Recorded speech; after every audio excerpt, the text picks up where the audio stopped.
Bonjour, dans cette vidéo, nous allons élaborer les rapports à nos données. Nous avons deux exercices que nous allons travailler avec vous tout au long de cette vidéo. Identifier les fournisseurs ayant fourni les produits en les regroupant par catégorie et afficher les détails de la ligne commande pour chaque produit selon sa catégorie. Deuxième, générer un rapport listant les employés ayant passé des commandes pour chaque client, puis extraire les informations sur les services, la division, les transporteurs et l'historique des salaires de chaque employé. Donc, ce sont les deux exercices que nous allons faire dans cette vidéo. Sans plus tarder, nous pouvons déjà aller dans notre espace de travail qui est Power BI Desktop pour résoudre ces deux cas. Voilà. On nous demande d'élaborer un rapport. On va cliquer sur l'historique groupé. Oui, l'historique groupé, même les tableaux d'abord. La table. On va commencer. On va afficher les noms du fournisseur. Le nom du fournisseur. Le nom du fournisseur, la ville du fournisseur. La ville du fournisseur. Voilà, on a déjà le résultat qui s'affiche là. Et puis, dans le produit, nous allons récupérer seulement le nom du produit. Voilà, je récupère le nom du produit.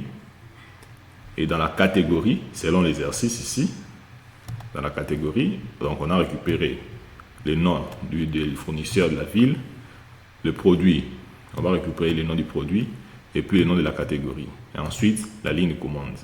C'est ce qu'on est en train de faire. Donc, dès qu'on a récupéré le nom du produit, on va récupérer le nom de la catégorie. Le nom de la catégorie.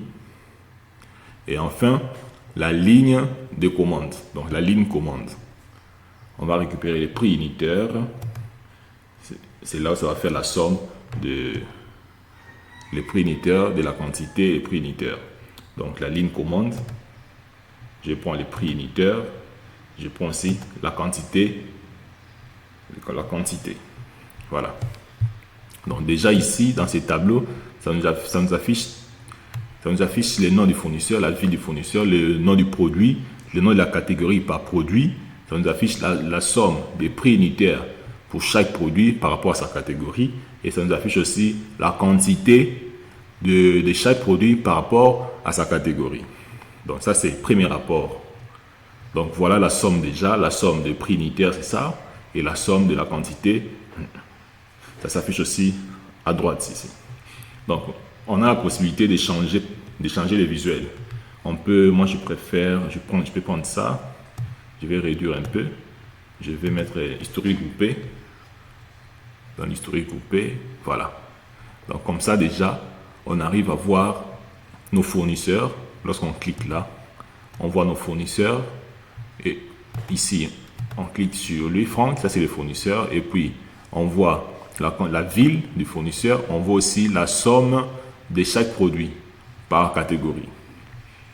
Donc, je peux dupliquer ça. Je peux dupliquer ces visuels. Cette fois-ci, je vais changer. Je vais prendre ça. Voilà. Ça, je préfère. Ici, lorsqu'on survole, on voit les noms du fournisseur, c'est au joaillier ecclésiastique. On a la somme des produits que ce fournisseur a fournis. Et on a aussi la somme des quantités que ce fournisseur a fournies. La même chose avec tous les autres fournisseurs. Les forêts érables, la somme, c'est ces montants. La quantité vendue, c'est ces montants. Ainsi de suite. Voilà. Donc ça, c'est le premier exercice. Donc, on a regroupé, on a extrait les informations de la catégorie, du fournisseur, de la ligne commande et du produit. Donc, comme ça, on a la possibilité de voir quel est ce fournisseur qui avait livré les produits et la somme, le prix unitaire de chaque fournisseur, de chaque produit que le fournisseur a fourni et sa quantité aussi. Deuxième exercice, c'est quoi? On nous a dit de générer un rapport listant les employés ayant passé la commande pour chaque client, pour extraire les informations du service, de la division, transporteur, la ligne et l'historique salaire de chaque employé. C'est ce qu'on va faire maintenant. Je vais prendre les tableaux. Je vais ici, je vais commencer avec l'employé. L'employé, c'est, je vais prendre le nom de l'employé. Le nom de l'employé, voilà. Le nom de l'employé, son titre, donc sa fonction. Je prends sa fonction. Dans la commande, je vais maintenant prendre la date commande. La date commande, ça nous affiche l'année, les trimestres, les mois et les jours. Voilà. Très bien. Je vais maintenant afficher les clients. Je vais maintenant afficher les clients qui avaient passé les commandes. Donc, je vais afficher maintenant les clients qui avaient passé les commandes. Là-bas, le premier, c'était l'employé. On a affiché l'employé qui a effectué les commandes. Et cette fois-ci, on affiche les clients qui a passé les commandes. À part les clients, nous allons maintenant afficher les services de l'employé. Nous savons que nous avons déjà affiché les titres de l'employé ou sa fonction. Maintenant, nous avons besoin d'afficher les services de l'employé. Cet employé est dans quel service? Et ensuite, la division aussi de l'employé. Cet employé est dans quel service et dans quelle division? Ça va nous permettre de savoir réellement l'employé qui a effectué les commandes. Et puis la division, dans la division, je prends le nom de la division. Et enfin, nous allons maintenant afficher l'historique salaire de l'employé. Donc c'est ça, cet employé touche combien à la fin du mois? C'est ce qu'on a besoin d'afficher ici. Je vais prendre salaire. Très bien. Donc ici, déjà, sauf que je n'ai pas assez d'espace, je vais... Voilà. Voilà, ici, on a la somme. Donc, la somme des salaires pour chaque employé par rapport à son service et à sa division. Je peux changer, je peux enlever les tableaux, je peux mettre ça, drip map. Donc, ici aussi, lorsqu'on clique ici, on voit l'employé l'ancêtre. Son titre, il est vice-président. Il effectue aussi les ventes. Son salaire, c'est 30 000. On a l'employé Da Silva, il est commercial et son salaire c'est 440 000. On a La Croix, il est coordinateur des ventes, son salaire c'est 13 000. Donc, je peux dupliquer.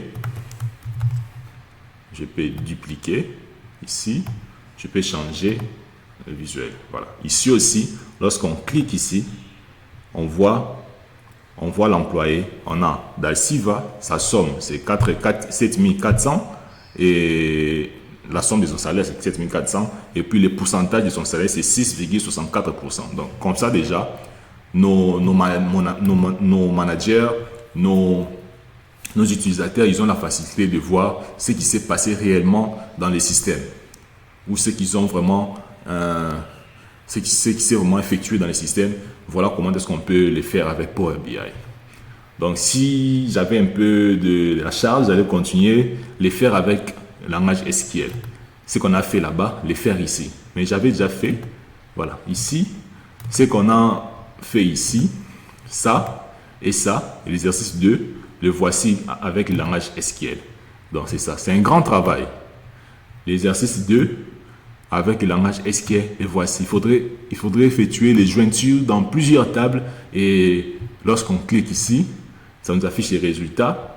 Et lorsqu'on vient à l'exercice 2 ici, on exécute, ça nous affiche aussi les résultats. Sauf qu'il faudrait effectuer plusieurs jointures et voilà.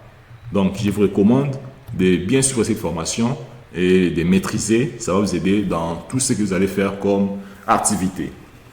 Dans la prochaine vidéo, nous allons voir cette fois-ci comment est-ce que nous pouvons filtrer sur nos visuels et comment est-ce qu'on peut grouper sur nos données que nous avons déjà élaborées ici. Et enfin, nous allons voir les drill down. C'est ce que nous allons voir dans la vidéo qui va suivre. Donc, restez connectés avec nous. Merci pour la suite de la formation.